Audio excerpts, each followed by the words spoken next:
This is how I crochet a foundation chain for starting a project. First, you're going to take your yarn and tie a simple slip knot. I do that by tying a bow, and then you continue pulling the loop of the tail end of the yarn till it comes out, and this is your slip knot. So a slip knot, when you put the loop on your crochet hook, if you pull the tail end, it's not going to move your loop at all, but if you pull the working end that's attached to your yarn skein, it's going to make it so you can tighten or loosen your loop.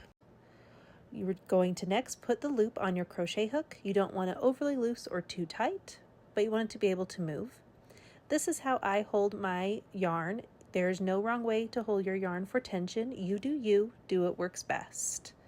So I do like to use my thumb and my middle finger to hold the knot to start to crochet, and then my pointer finger is what I use for tension between the pointer and middle finger.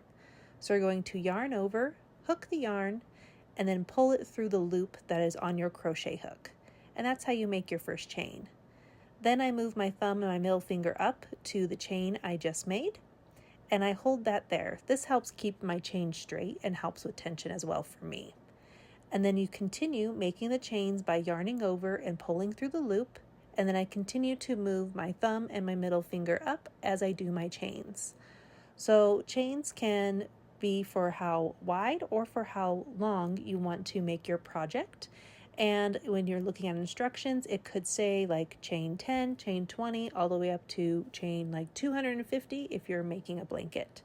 This is also when you'd want to use a stitch counter. You can buy them on Amazon, or you can use a safety pin, some spare yarn, and I usually like to do every 20 stitches add a stitch counter, especially if I'm doing a lot of stitches like that 200 and some, and it makes it easy to keep your count on how many you do.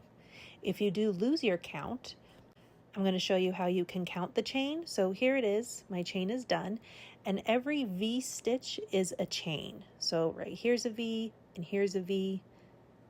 That's how it looks. So at the bottom, if you're counting, you start your knot and 1, 2, 3, 4, 5, 6, 7, 8, 9, 10, 11, 12, 13, 14, 15, 16, 17, 18, 19, 20.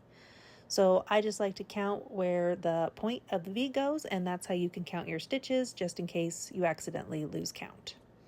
So I really hope you enjoyed this tutorial. Please like and follow for more, and happy crafting.